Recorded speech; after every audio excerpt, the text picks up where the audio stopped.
Assalamualaikum warahmatullahi wabarakatuh. Perkenalkan, nama saya Iqbal dari kelas 11 TKP. Di sini saya akan mempresentasikan tentang Badan Standarisasi Dunia. Langsung saja kita ke tujuan. Tujuan dari penggunaan standarisasi aturan dalam media komunikasi atau yang dikenal sebagai protokol adalah untuk melakukan deteksi pada koneksi media komunikasi data. Terus, informasi, imam, dan standarisasi yang mereka keluarkan dari beberapa organisasi standarisasi di bawah ini antara lain, yaitu ada ITU atau International Telecommunication Union. ITU adalah sebuah organisasi internasional yang didirikan untuk membakukan dan meregulasi radio internasional dan telekomunikasi. Didirikan sebagai International Telegraph Union di Paris pada tanggal 17 Mei 1895. Yang kedua adalah AEC, International Electrotechnical Commission. International Electrotechnical Commission atau AEC adalah suatu ormas standarisasi internasional nirlaba yang menyiapkan dan mempublikasikan standar internasional untuk semua teknologi elektrik, elektronika, dan teknologi lain yang terkait yang secara kolektif dikenal dengan elektroteknologi. Nah, terus yang ketiga ada ISO atau International Organization for Standardization. Organisasi internasional untuk standarisasi atau ISO adalah badan penetap standar internasional yang terdiri dari wakil-wakil dari badan standarisasi nasional setiap negara.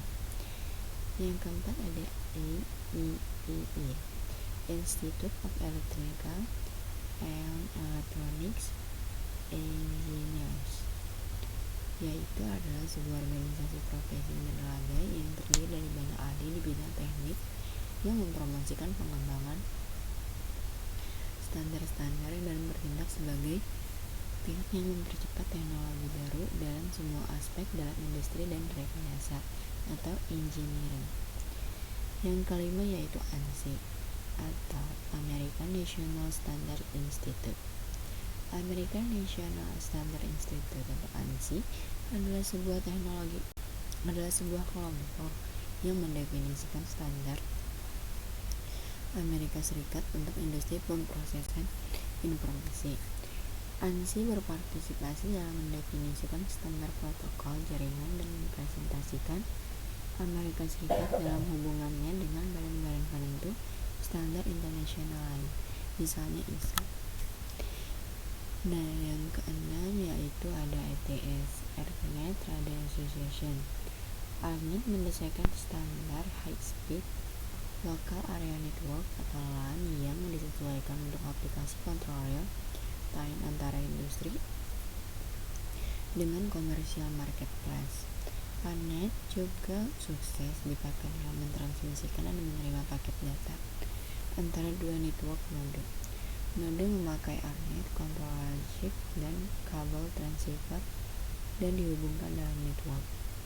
Nah, yang kedua ada CIE, International Commission on Illumination. CIE adalah otoritas internasional tentang ruang cahaya, penerangan, warna. Didirikan pada tahun 1913 sebagai penerus Commission International de Photometry yang didirikan pada tahun 1900 dan hari ini berbasis di Wiener, Austria. Nah, yang ke-8 ada DISA, Data Interchange Standard Association. Asosiasi Standar Pertukaran Data adalah organisasi yang mendukung berbagai organisasi lain untuk sebagian besar bertanggung jawab atas pengembangan standar pertukaran bisnis elektronik lintas industri. Nah, ada juga ada ECA, Electronic Component Assemblers and Material Association. ECA memberlakukan standar untuk komponen elektronik pasif dan aktif, susunan dan rakitan komponen, dan peralatan dan perlengkapan elektronik komersial dan industri. Selanjutnya ada AIA, Electronic Industry Alliance. Electronic Industry Alliance adalah standar Amerika dan organisasi perdagangan, terdiri sebagai aliansi asosiasi perdagangan untuk produsen elektronik di Amerika. Mereka mengembangkan standar untuk memastikan peralatan dari produsen yang berbeda kompatibel dan dapat dipertukarkan. Selanjutnya ada ESMA, European Computer Manufacturers Association. ESMA didorong oleh anggota industri untuk memenuhi kebutuhan mereka, menyediakan lanskap kompetitif yang sehat berdasarkan diferensiasi produk dan layanan daripada model teknologi, menghasilkan kepercayaan di antara vendor dan pengguna teknologi. Selanjutnya ada ETSI, Telecommunication Standard Institute. ETSI didirikan pada tahun 1988 oleh European Conference of Postal and Telecommunication Administration atau CEPT yang mengikuti proposal dari Komisi Eropa, suatu badan resmi yang memiliki tanggung jawab untuk melakukan standarisasi di bidang teknologi informasi dan komunikasi, yaitu TIC atau Information and Communication Technologies atau ICT. Organisasi ini adalah salah satu dari 3 badan yang secara resmi diakui oleh Uni Eropa sebagai organisasi standar Eropa atau European Standard Organization atau ESO. Nah, yang selanjutnya yang ke-13 ada FCC, Federal Communication Commission, yaitu organisasi independen yang didirikan oleh pemerintah US. FCC ini bertanggung jawab untuk mengatur segala jenis penggunaan perangkat telekomunikasi, baik yang menggunakan radio, televisi, wire, satelit, dan kabel. Wilayah kekuasaan FCC ini meliputi 50 negara yang ada di US dan beberapa distrik yang menjadi teritori dari negara US. Hampir di setiap negara mempunyai badan atau organisasi yang serupa dengan FCC ini. Yang ke-14 ada IETF, Internet Engineering Task Force. Ini adalah sebuah organisasi yang berwenang dan bertanggung jawab dalam mengatur dan menetapkan protokol-protokol standar yang digunakan di internet. IETF merupakan sebuah organisasi yang menjaring banyak pihak, baik individual ataupun organisasional, yang tertarik dalam pengembangan jaringan komputer. Yang ke-15 ada INCIT atau International Committee for Information Technology Standard. INCIT adalah organisasi pengembangan standar terakreditasi ANSI yang terdiri dari pengembang teknologi informasi, sebelumnya dikenal sebagai X3 dan NCIT. Selanjutnya ada IT, Information Technology Industry Council. Dewan Industri Teknologi Informasi adalah asosiasi perdagangan yang berbasis di Washington yang mewakili perusahaan dari industri teknologi informasi dan komunikasi. TIC sebagai organisasi advokasi, IT bekerja untuk mempengaruhi masalah kebijakan yang bertujuan mendorong inovasi dan mempromosikan daya saing global. Yang ke-17 ada TIA, Telecommunication Industry Association. TIA adalah suatu organisasi terpisah yang diakui oleh ANSI dan bekerja sama dengan Asosiasi Industri Elektronika atau IIA.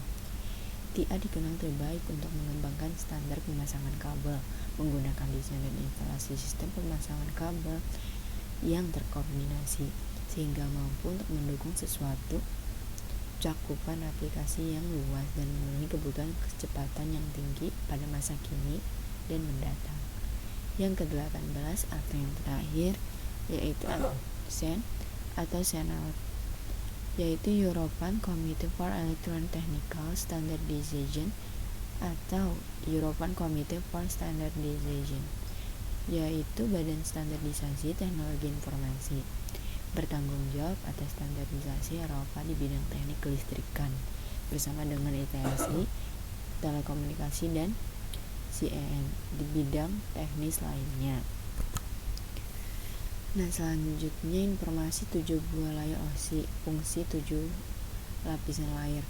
Ada physical, data link, network, transport, session, presentation, application. Kita jelaskan. Yang pertama ada physical. Physical layar akan berhubungan langsung dengan hardware jaringan. Physical layar membantu melakukan definisi terhadap media transmisi jaringan.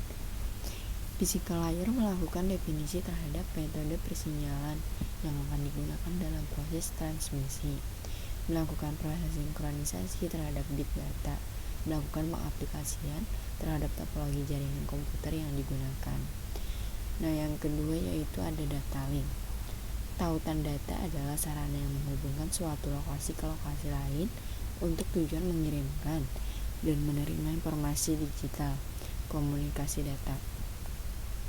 Ini juga dapat merujuk pada satu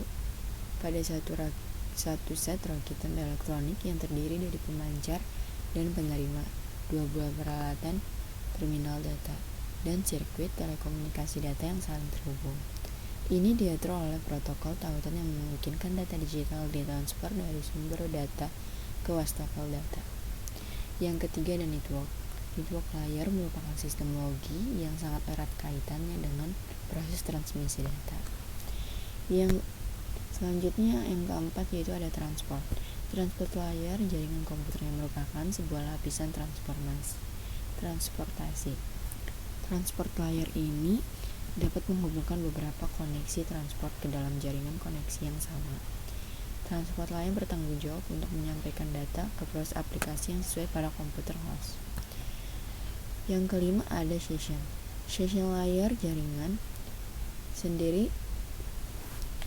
komputer sendiri secara teoritis merupakan sebuah layar atau lapisan yang terdapat pada OSI layer reference modal yang bertugas untuk mengendalikan dialog-dialog yang terjadi antar node.